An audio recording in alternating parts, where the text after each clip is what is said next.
The Trader Post scandal that took place during Reconstruction involved Secretary of War William W. Belknap and his wives, who received kickback payments derived from a Fort Sill tradership contract between Caleb P.Marsh and sutler John S. Evans. In 1870, Belknap lobbied Congress, and on July 15 of that year was granted the sole power to appoint and license sutlers with ownership rights to highly lucrative traderships at U.S. military forts on the western frontier.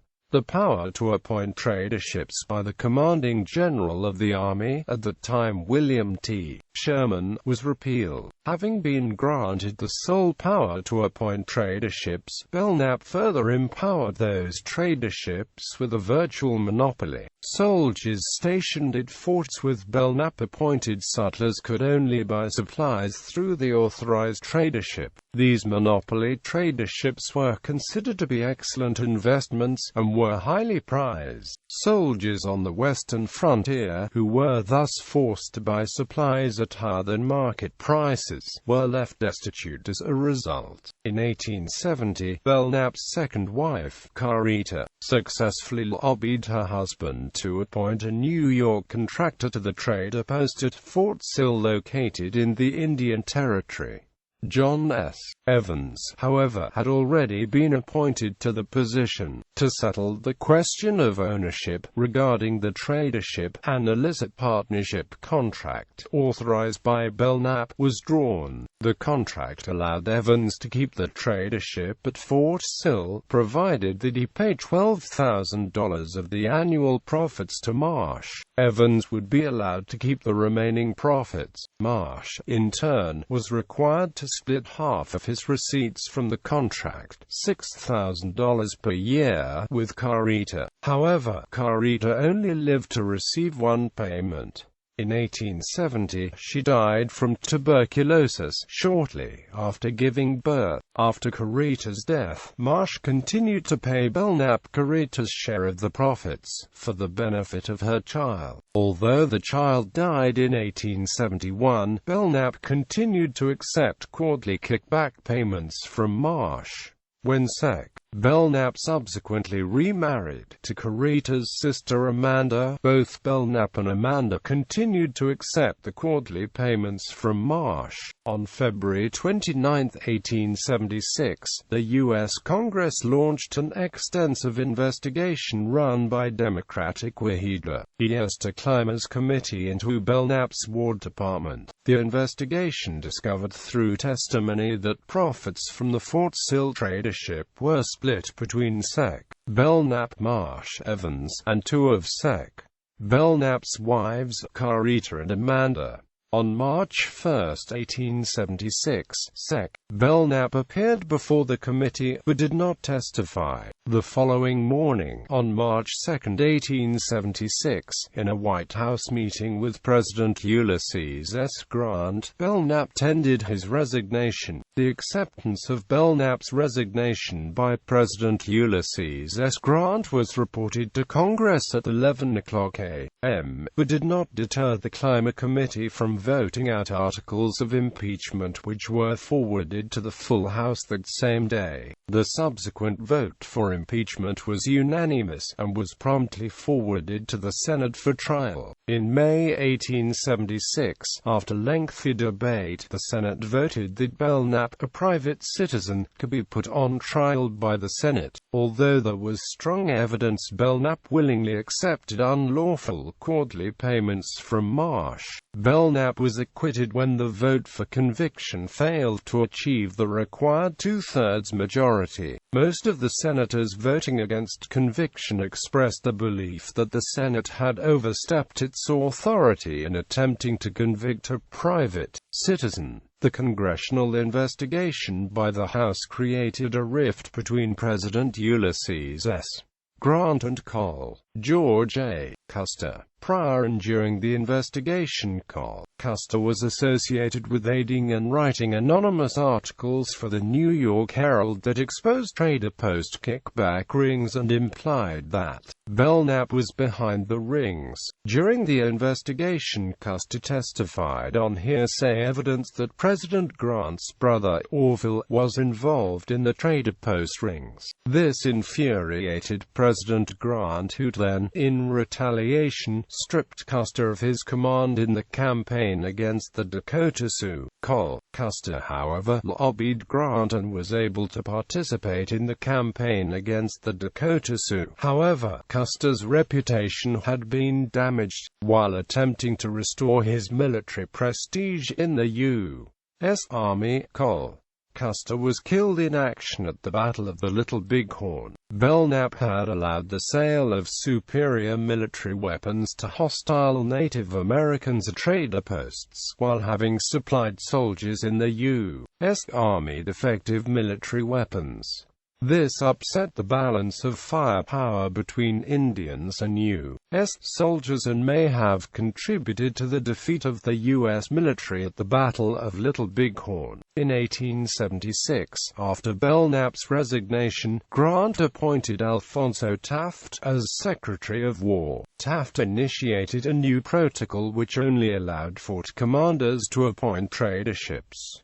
Belknap appointed Secretary of War, a native of New York and Iowa attorney, William W. Belknap entered the American Civil War in 1861 fighting for the Union. Belknap, having efficiently served at Shiloh and Atlanta, was appointed Major General by the end of the war. Belknap was known for serving coolly under pressure at Shiloh and for bravely attacking a Confederate breastwork at Atlanta. At the war's end in 1865, Belknap retired from the military and was appointed Internal Revenue Collector in Keokuk, having served until 1869. After Secretary of War John A. Rawlins died in 1869, President Ulysses S. Grant appointed Belknap to head the War Department. Grant believed Belknap has served with honor and deserved a cabinet position. Tradership monopolies established. At the beginning of the war, Union soldiers began purchasing supplies from private vendors known as sutlers. These sutlers set up tradership posts inside U.S. Army forts and were chosen by the regimental officers to do business. This policy changed in 1870, when Secretary of War Belknap lobbied Congress to pass a law vesting sole authority in the War Department to license and choose sutlers at Western military forts. The authority previously granted to U.S. Army regimental officers at the individual forts was revoked. Both U.S. Army soldiers and Indians shopped and bought supplies at these traderships.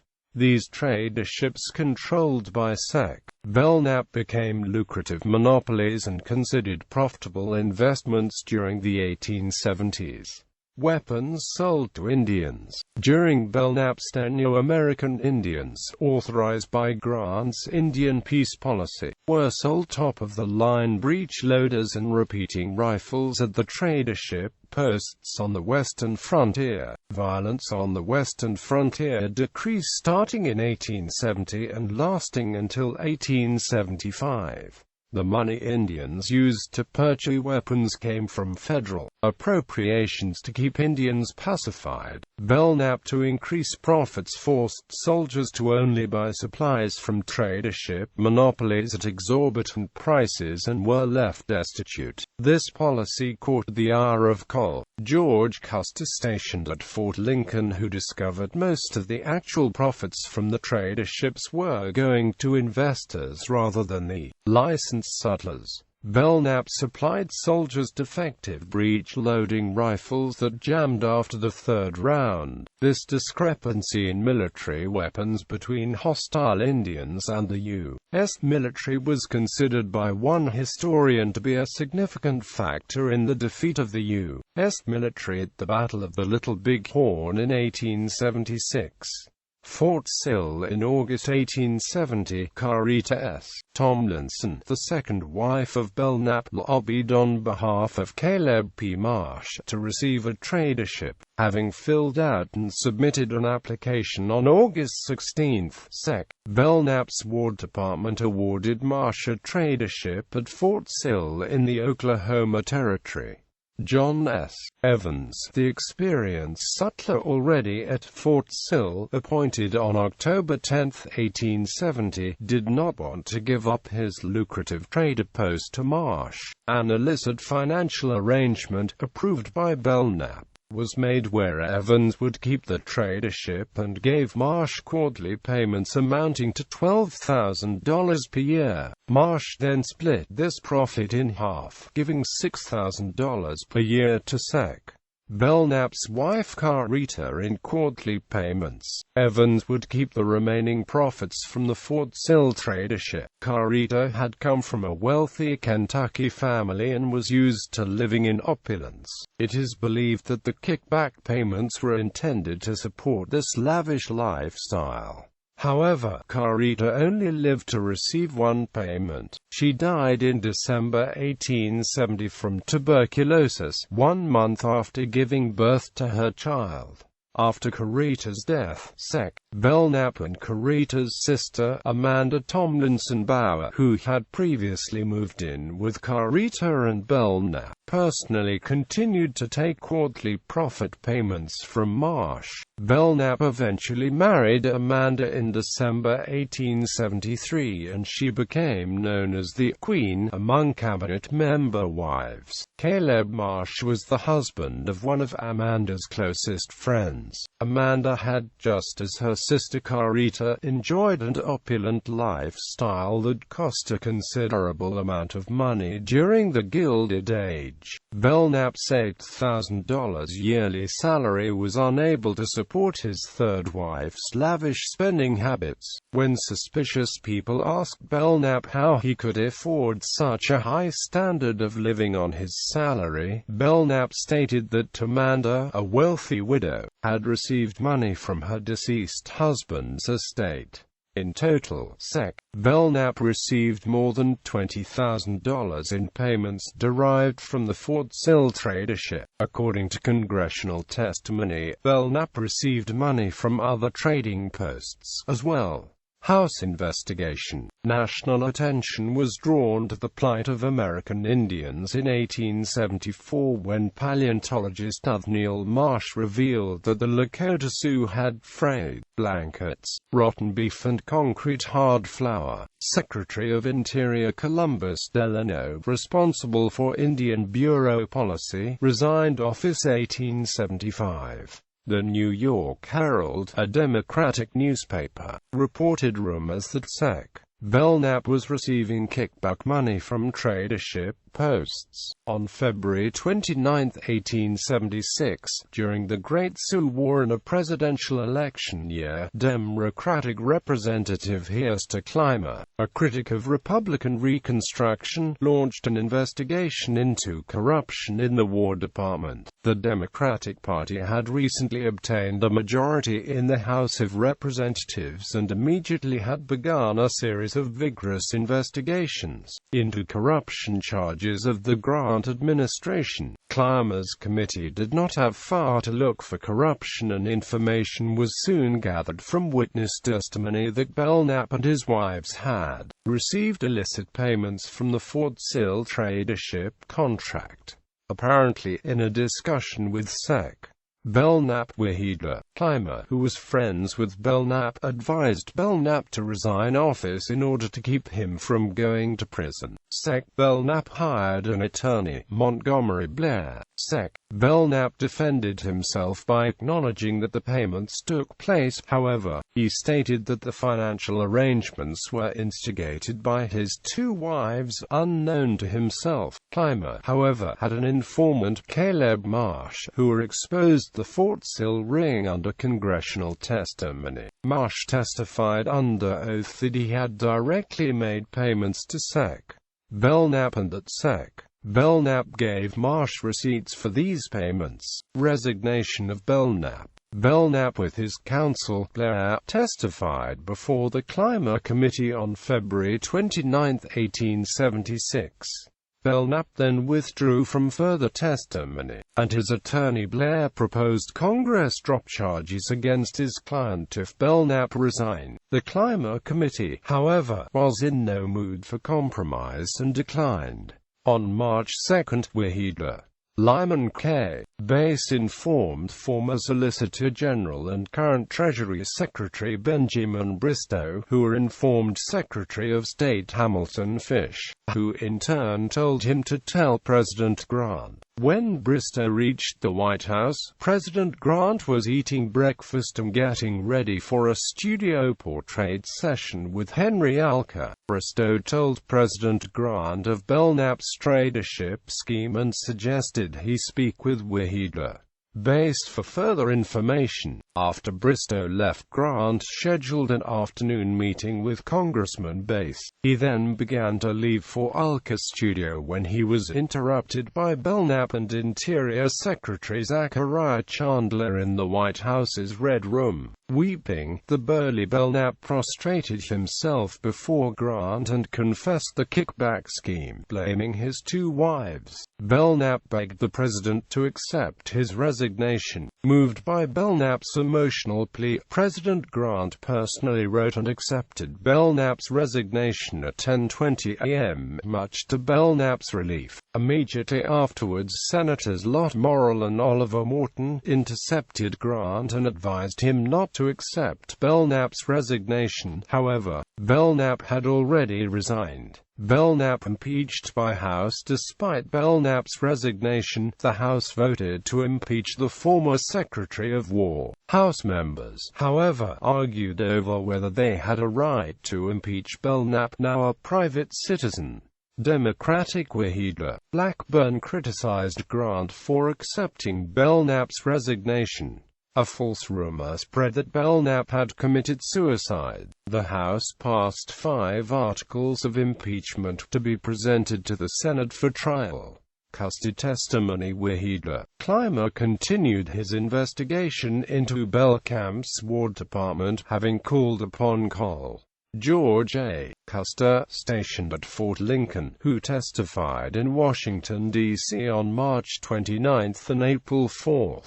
Col. Custer was rumored to have anonymously aided the New York Herald in their investigation into Indian trader post rings, particularly a March 31 New York Herald article titled "Belknap's Anaconda." Custer testified to Clymer's committee that sutlers gave a percentage of the profits to Sec. Belknap. Custer had initially become suspicious in 1875 as his men at Fort Lincoln were paying high prices for supplies, and then found out the sutler at the fort was only being paid $2,000 out of the tradership's $15,000 in profits. Custer believed that the $13,000 difference went to partners in the tradership or to Belknap himself. Custer said he had heard that President Grant's brother Orville was involved in the tradership rings, having invested in 3 posts with the president's authorization. President Grant was offended by the mention of Orville Grant's name in that context. Custer also testified that Col. William B. Hazen had been sent to a remote post, Fort Buford, as punishment for Hazen having exposed Belknap's trader post rings in 1872. This angered Philip Sheridan, who wrote to the War Department and contradicted Custer's claims, including concerning Hazen's reputed banishment. Sheridan had been a staunch supporter of Custer until his testimony before the Clymer Committee. Although Custer's lengthy testimony was mostly hearsay, his reputation as military commander impressed the Clymer Committee, Secretary of State Hamilton Fish, William T.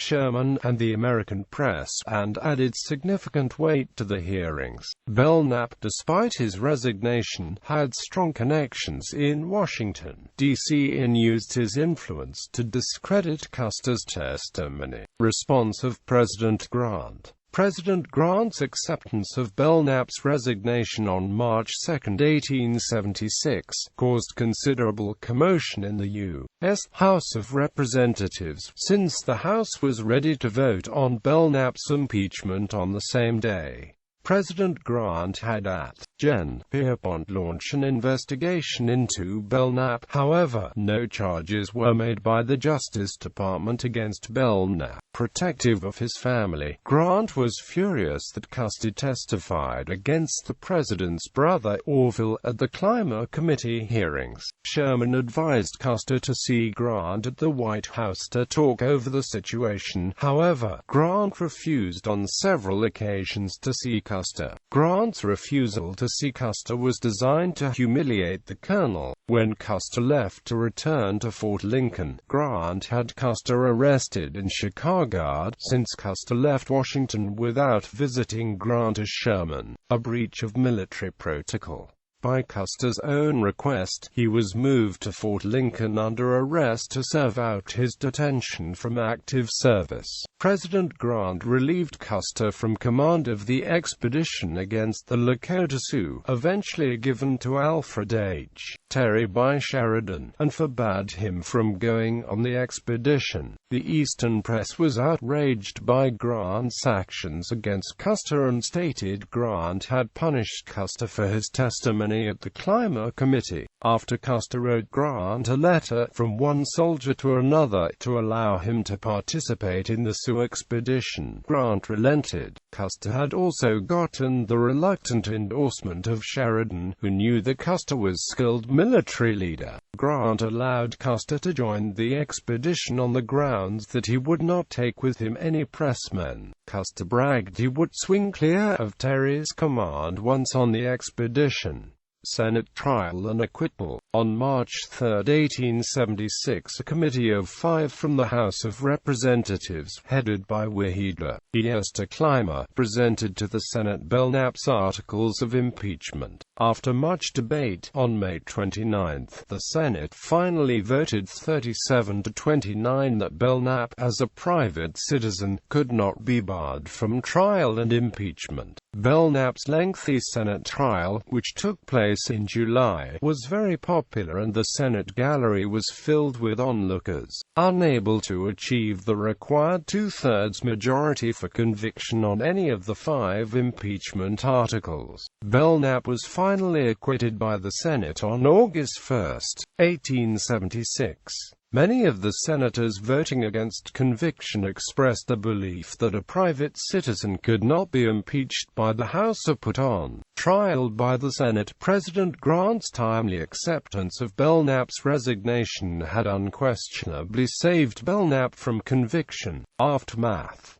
After Belknap was acquitted by the Senate, he was indicted in Washington, D.C. district courts. However, his case was not actively pursued since actions under $40,000 rarely won prosecution. Belknap, stigmatized by the House impeachment and Senate trial, remained in Washington, D.C. and made his living as an attorney. President Grant replaced Belknap with the judicious and popularly received Alphonso Taft as Secretary of War. Belknap Wives. In 1854, Belknap married his first wife Cora Leroy, sister-in-law of Hugh T. Reed. Cora died in 1862.